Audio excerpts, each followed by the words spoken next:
All right, business owners, listen up. We're talking with Vanessa Bennett from Next Evolution Performance. We're talking about how to set boundaries in your business, how to focus on your strengths, and how to engage and use team members for your small business. Vanessa, thanks for joining me for a chat today. That's a pleasure to be here. Thanks for having me, Glen. So as business owners, I think a big thing that we need to do is set boundaries and expectations, first and foremost, with our customers, and then we can work on the team, because it's garbage in, garbage out, and the pressure that it can create when we've got a team. So in the work that you've done in the corporate space, high level, with the mum and dad type small businesses, talk to me about your experiences with setting boundaries and managing expectations with customers. That's a really great point. And whether it's customers, clients, whatever you're in, basically, we see this a lot, is where people who are client facing promise the world. And in terms of deadlines, that puts a lot of pressure on the rest of the team to deliver. And so generally speaking, we find that a lot of these don't even have to be as tight deadlines as what people think they do. Clients generally just need to know that you've got their query and that you will get back to them by a certain time. Most of them don't need it by the close of business today or something like that. So we see a lot of people putting pressure on staff for super quick turnarounds, super quick deadlines. You're basically asking to people to just work on the next most urgent thing constantly. And it's a really unproductive way for people to work, and it's really unnecessary. Yeah, because I think it all comes down to, it's like, as a leader in your business, as the leader of your department, the leader of your team or the whole company, you need to set that standard both internally and externally. And I think the worst thing that you'd want as a business is one of your sales teams going out there, you going out there, and I love the saying, you promising the world but delivering an atlas.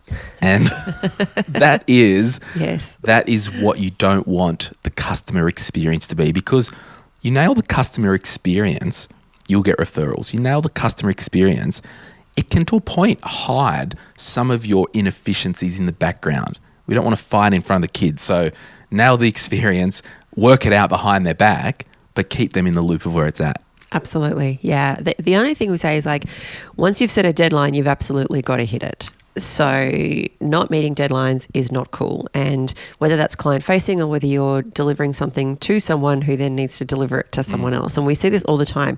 There's a big issue of deadlines, and someone will find that a deadline's not communicated properly, and then someone doesn't get their bit on time. They don't understand the importance of it. And next thing you know, it's World War III in the business. So it's really important to set those deadlines and then make sure that you either renegotiate them just before that's an issue. Otherwise, hit the deadlines, but make sure that they're really realistic deadlines. And I guess as a small business owner, I joke with some people. It's like, Cheryl or David or whoever the name is, they're not a small business owner, they're a firefighter. They're just always putting out fires. So true. Mow around your house and there won't be a fire. You know what I mean? Let's do all this preventative maintenance. Yeah. And I think it's okay. So one of the businesses that I run with people that reach out, they go to sortyourmoneyout.com, click get help. I'll introduce you to a mortgage broker or a financial advisor. Anyone I refer you to, the agreement I've got with that person, the broker, the accountant, the advisor, is you need to contact within 8 business hours, which basically gives them 24 hours. And even if you say, look, thanks for reaching out, got your thing, I'll swing back tomorrow and sort this out for you. Because at least it hasn't been this, it's been a day since I've heard. So it's just that touching base. You gave me some notes before this episode, Vanessa, so I'll give you the credit here. I want you to talk to us about, this outsourcing of weakness when it comes to our team.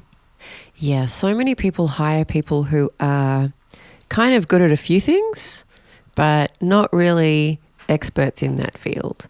And the other part of it is that people, business owners especially, they don't outsource, and therefore they just get stuck doing the day-to-day rather than focusing on generating revenue, which is what they really need to focus on.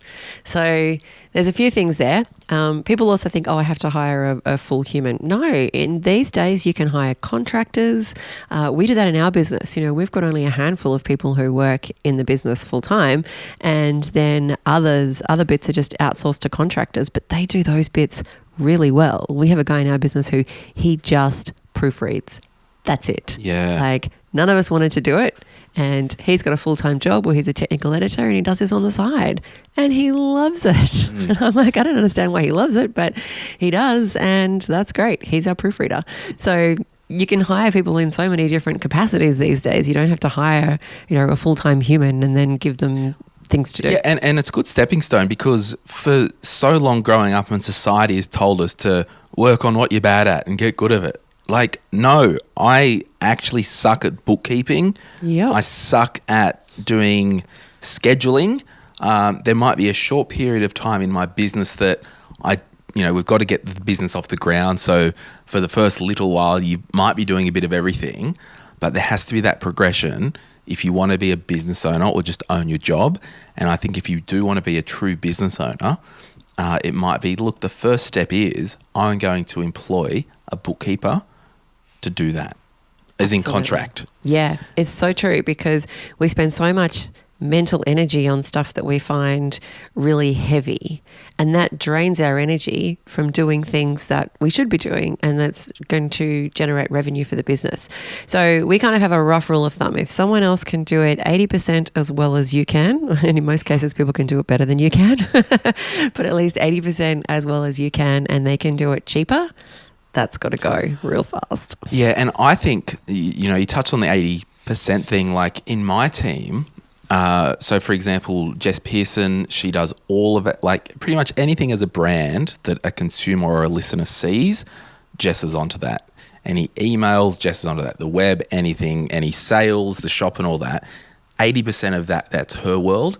But I know if there was a problem with our producer for a short period of time, Jess is agile enough for that 20% to maybe step in and help with Jess, the producer, if needed.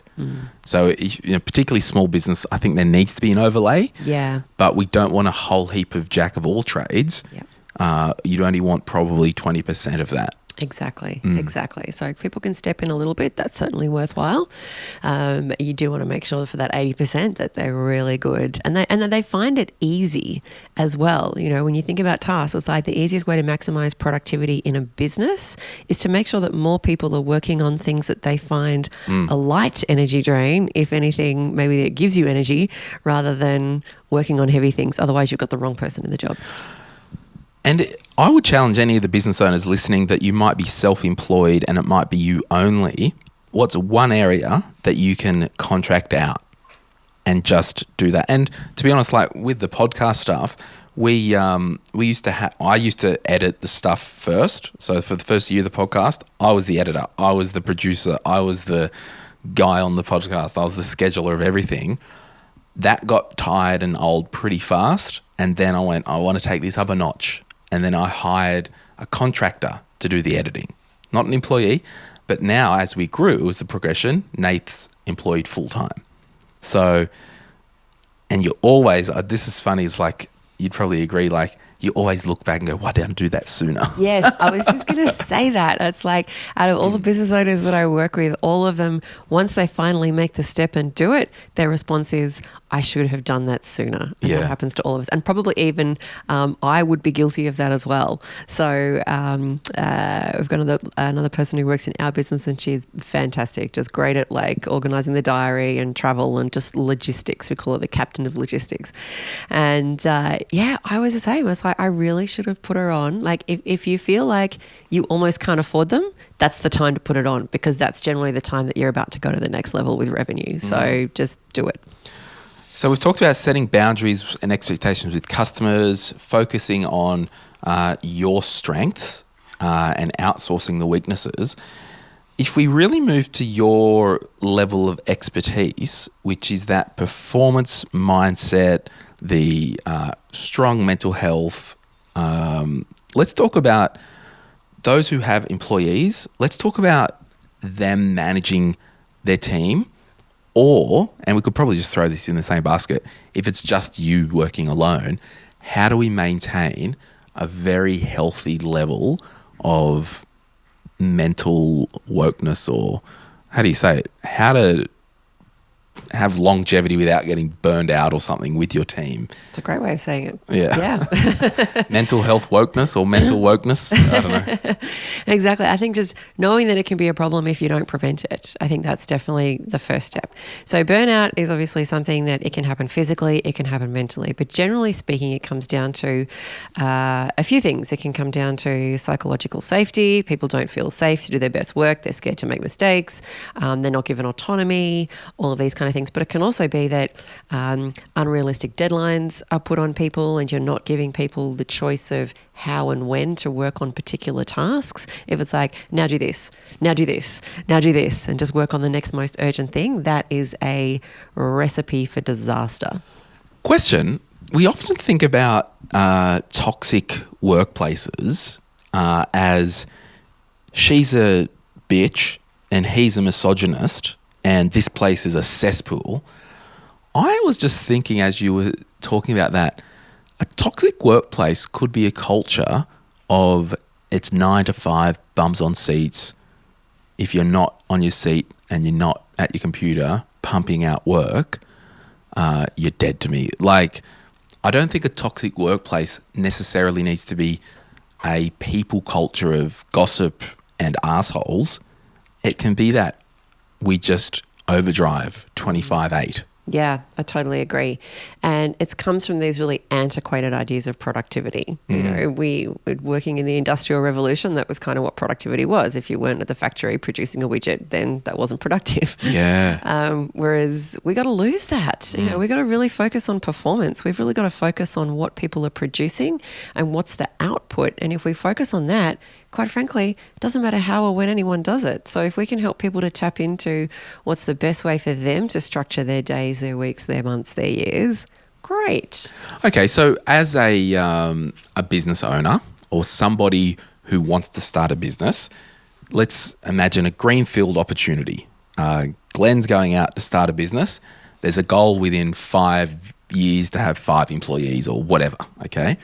What do you think some of your best practices are to set a healthy mental health culture in a business? What would you be saying to that business owner from the outset? Yeah. So firstly, you want to make sure that you get your culture really right. So your culture needs to be around rewarding people for just doing great work and, you know, being less focused on micromanaging the day-to-day of exactly what they're doing when. But we talk about this idea of, a lot of people talk about key performance indicators, so KPIs. I hate them. I get anxiety. Yeah. And so we think that when you're setting a good culture, we'd rather have what we call key BAM indicators. And BAM stands for behaviours, activities, and mindset. And so what we find is that, you know, people all of a sudden end up with, say, 5 to 10 employees and they haven't got the culture that they wanted. They might have some negativity. Negativity breeds negativity. Even if you've got some high performers, if you tolerate one average performer, that's not sending a good message to the others. And next thing you know, your culture, which might only be of 5 people, is not where you want it and it's really unproductive. So when you're really key on setting those key BAM indicators, both in the recruitment process and then again in the induction process, and then making sure that you're constantly maintaining that so that you've got this great culture which is around being helpful, around being accountable. If you want accountability, you actually have to ask for it. I know that sounds crazy, but you actually have to stipulate this is it's kind of like this is how we roll in this business. And if people don't want to fit in with that, well then don't come and work here. Yeah, I actually implemented in my business just last week a new rule. Do you want to hear it? Of course. So Jess Knaus, our producer extraordinaire, in my calendar, I saw that it was her birthday last Wednesday. So by royal decree, I made a new rule at Simo Interactive that if your birthday falls on a work day, you get the day off. Oh, I love that. But you have to be within 1 hour of a computer if there's anything urgent. Fair call. And because for me, I want to create a healthy workplace where people feel valued. I want to create a healthy workplace so when someone's at a night out or a barbecue, they're not bitching about me and the workplace behind my back. Yeah, because that takes a lot of energy, and that's energy that they could be putting into doing a great job, right? So it's just that my challenge to the business owners out there or the aspiring business owners, how can you make good culture from day one or start to change? And I think more times than not, it comes from the top. All the time. It comes from the top. Absolutely. So, and a lot of what we find is like a lot of business owners as well, they kind of ignore it. It's like, I just need an extra person to do this. I just need an extra person to do this. I just need an extra person to do this. And if they haven't set up the culture right from the start, they haven't worked out how people are going to work with each other, all of these kind of things. And that's when things go awry. So you really need to make sure that even though leadership's not your full-time job, a lot of what we do is helping people where, leadership isn't their full-time job. So let's make it as easy as possible by having as many great processes in place for them to follow. Yeah, I think to a point, setting the culture and the leadership culture in your business, once that culture's set, the culture can do a lot of the leadership. Mm-hmm. People will do it with each other. They'll call each other out. And even, like as an example, in the My Millennial Money Facebook group, I've really been anal about spam in the group, and I encourage people to report content. So it's self-governing almost. And if someone sees something that's dodgy or someone's slipped in and we didn't realise, they will report it. So I've created this culture. And it was. I really had to spend a lot of time doing that to start with, and now I can take the foot off the gas a little bit because it's just kind of humming along. Yeah. That's right. And then other people will like attracts like in terms of people that want to be that can-do, positive, accountable, helpful kind of culture. Totally. So when you get that set up, it's far easier to maintain. But if you don't set it up from the outset and all of a sudden it's not there, that's when businesses spend so much money on either trying to fix it or moving people on and rehiring other people. It costs them a fortune. Yeah. So there you go. We might leave that little business chat there. Vanessa Bennett from Next Evolution Performance. Thanks so much for hanging out. And actually, as a final thing, just tell us, if you are in business and you've got a team, tell us about your online course that could help the team. Sure, absolutely. So this is around productivity and really using some science-based ideas. So it's all based on neuroscience, but we've broken it down to be really easily implementable. And it's great that you can do it with your team. I would say get yourself right first and do this for yourself to make sure that you are walking the walk and talking the talk. But the course is called The Neuroscience of Getting More Done.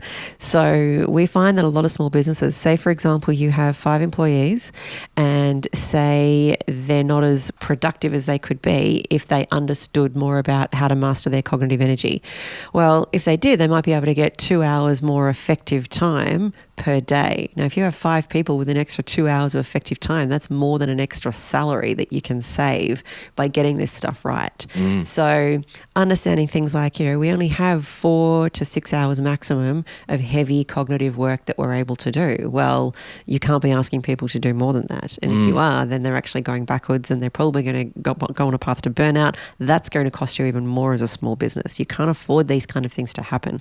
So prevention is better than cure. So the Neuroscience of Getting More Done is the course. It sits on our online training platform, which is nextevolutionenergy.com, or you can get to it from our main business site, which is nextevolutionperformance.com. And we'll put a link below with a special offer for anyone in M3. It's in US dollars because Vanessa's clients are global, but it's about $100 off Australian, so about $75 US discount, and use the promo code M3. Vanessa, thanks so much for joining us on My Millennial Business. It's a pleasure. Thanks for having me. Bye.